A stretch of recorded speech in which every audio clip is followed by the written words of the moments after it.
सुप्रभात विद्यार्थियों। आज की इस वीडियो में हम आपकी हिंदी की पाठ्य पुस्तक क्षितिज का पाठ नंबर 4 सांवले सपनों की याद, ठीक है, का पेज नंबर 45 का अध्ययन करेंगे, जिसके लेखक हैं जाबिर हुसैन जी। जैसा कि हमने पिछली वीडियो में इनके बारे में अध्ययन किया ही था। तो इस पाठ को शुरू करने से पहले जो इसके पद हैं या इसके पैराग्राफ हैं, उसमें जो आए शब्दार्थ का हम अध्ययन करेंगे। प्रथम शब्दार्थ है रोमांचकारी, सनसनी या रोमांच पैदा करने वाला, अनुरोध, प्रार्थना, पर्यावरण, वातावरण, आंखें नम करना, आंसू आ जाना। ये 4 ही शब्दार्थ हैं बच्चों इस जो प्रथम पद है। तो आइए हम बच्चों शुरू करते हैं। अपने लंबे रोमांचकारी जीवन में ढेर सारे अनुभवों के मालिक सालिम अली एक दिन केरल की साइलेंट वैली को रेगिस्तानी हवा के झोंकों से बचाने का अनुरोध लेकर चौधरी चरण सिंह से मिले थे। वे प्रधानमंत्री थे। चौधरी साहब गांव की मिट्टी पर पड़ने वाली पानी की पहली बूंद का असर जानने वाले नेता थे।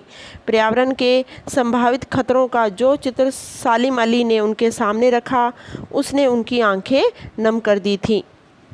हाँ जी बच्चों, जैसा कि आप जानते हैं कि सालिम अली एक बर्ड वॉचर थे, ठीक है, बर्ड वॉचर थे जो पक्षियों से बहुत प्रेम करते थे, प्रकृति से उन्हें बहुत प्यार था। तो इसी के कारण, ठीक है, वे अपने लंबे रोमांचकारी जीवन में ढेर सारे अनुभव के मालिक, यानी कि जो यहाँ पर रोमांचकारी जीवन जिनका है, वे कौन है? सालिम अली। उन्होंने बहुत से अनुभव प्राप्त कर लिए थे इस समय के दौरान। तो यहाँ पर उन्होंने क्या बात की है कि एक दिन केरल की साइलेंट वैली, ठीक है, जहाँ पर पक्षियों का बहुत निवास होता है, ठीक है, तो उस पर जो रेगिस्तानी बर्फीली ठंडी हवा क्रॉस होती है, उनसे उन्हें पक्षियों की जीवन का खतरा महसूस हुआ। तो उनकी जीवन को बचाने के लिए वे अनुरोध लेकर, यानी उन्हें बचाने के लिए, साइलेंट वैली को बचाने के लिए, जो वहाँ पर पक्षियों का निवास होता था, उन्हें बचाने के लिए वे किनसे मिले? चौधरी चरण सिंह से मिले। चौधरी चरण सिंह उस समय भारत के प्रधानमंत्री थे, ठीक है। चौधरी साहब गांव की मिट्टी पर पड़ने वाली पानी की पहली बूंद का असर जानने वाले नेता थे। मतलब वो इतने समझदार थे कि गांव की मिट्टी पर अगर एक भी बूंद पड़ जाती थी, उसका गांव पर क्या असर होगा, इसके बारे में चौधरी चरण सिंह जी जानते थे। तो पक्षियों की जो जान के खतरे को लेकर जो सालिम अली जी उनसे मिले, ठीक है, उन्होंने उनसे सारी वार्तालाप की, सारा उनको बताया कि किस तरह से क्या खतरा हो सकता है पक्षियों की जान को, ठीक है। तो पर्यावरण के संभावित खतरों का जो चित्र सालिम अली ने उनके सामने रखा, उसने उनकी आंखें नम कर दी थी। मतलब जो प्रकृति का जो सारा चित्र था, संभावित मतलब जो खतरे का चित्र था, सालिम अली ने चौधरी चरण सिंह के सामने रखा। जैसे ही उन्होंने उनकी सारी बातें सुनी कि प्रकृति को इससे क्या नुकसान हो सकता है, पक्षियों को इनको क्या नुकसान हो सकता है, तो उनकी आंखें नम हो गई। नम हो गई मतलब उदास हो गई, भर आई आंखें उनकी।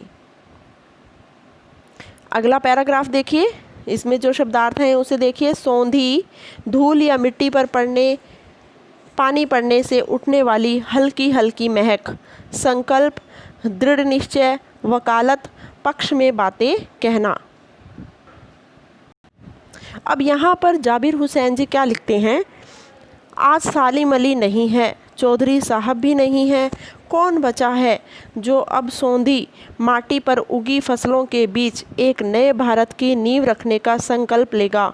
कौन बचा है जो अब हिमालय और लद्दाख की बर्फीली ज़मीनों पर जीने वाले पक्षियों की वकालत करेगा?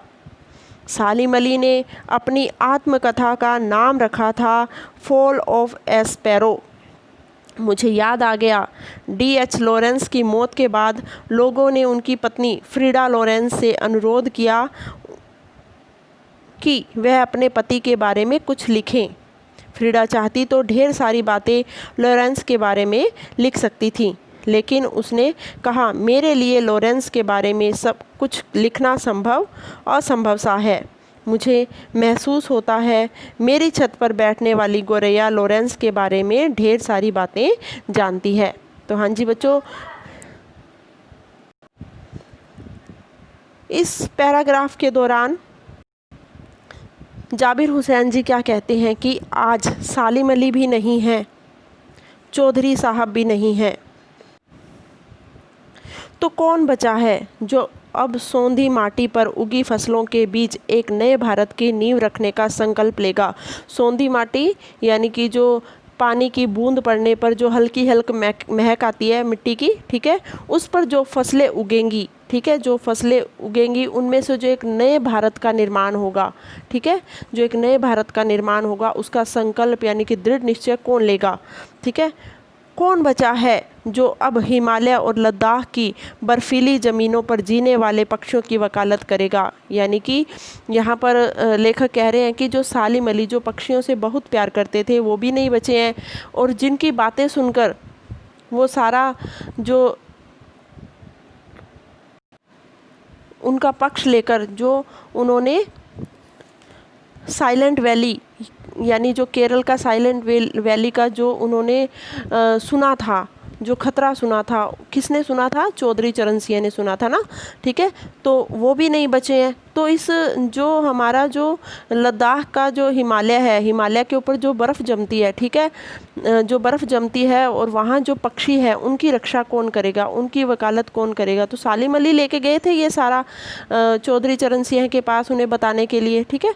तो यहाँ पर लेखक आगे कह रहे हैं कि सालिम अली ने अपनी आत्मकथा का नाम रखा था फॉल ए स्पैरो, ठीक है। तो फिर यहाँ पर भी आगे कह रहे हैं कि मुझे याद आ गया। क्या याद आ गया था लेखक को? कि D.H. लॉरेंस की मौत के बाद लोगों ने उनकी पत्नी फ्रीडा से लॉरेंस के बारे में कुछ बताने के लिए अनुरोध किया, मतलब उनसे विनती की कि आप लॉरेंस के बारे में कुछ बताएं। लॉरेंस भी एक पक्षी प्रेमी थे, बर्ड वॉचर थे एक, ठीक है।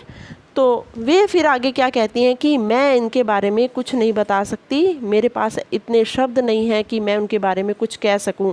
वे लिखने को तो पत्नी कुछ भी लिख सकती है अपने पति के बारे में, लेकिन उन्होंने ऐसा लिखा कि मैं लॉरेंस के बारे में बताना असंभव मानती हूँ। मतलब इतने विख्यात, इतने महान व्यक्ति थे D.H. लॉरेंस, तो उन्होंने इस बात से मना कर दिया। फिर उन्होंने कहा कि हाँ, मुझसे ज़्यादा किसे पता होगा?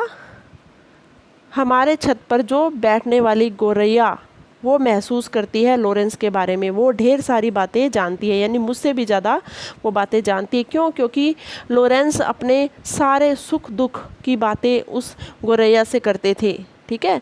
यानी वो पक्षी प्रेमी थे, वो भी एक बर्ड वाचर थे सालिम अली की तरह। जाबिर हुसैन जी जब सालिम अली के बारे में बातें करते उन्हें एकदम से याद आया कि जो D.H. लॉरेंस थे वो भी एक बर्ड वाचर थे, तो उनके बारे में उन्होंने बताया, उनकी पत्नी फ्रीडा के बारे में बताया। फ्रीडा से जब पूछा गया कि आप अपने पति के बारे में कुछ बताना चाहेंगे, कुछ लिखिए, तो उन्होंने साफ साफ मना कर दिया और उन्होंने कहा कि मुझसे ज़्यादा तो हमारी छत पर बैठने वाली जो गोरैया है वो ज़्यादा जानती है लॉरेंस के बारे में। हाँ जी बच्चों, तो ये पेज नंबर 45 का मैंने आपको अध्ययन करवाया है। मैं आशा करती हूँ कि आपको अच्छी तरह से समझ में आ गया होगा। धन्यवाद।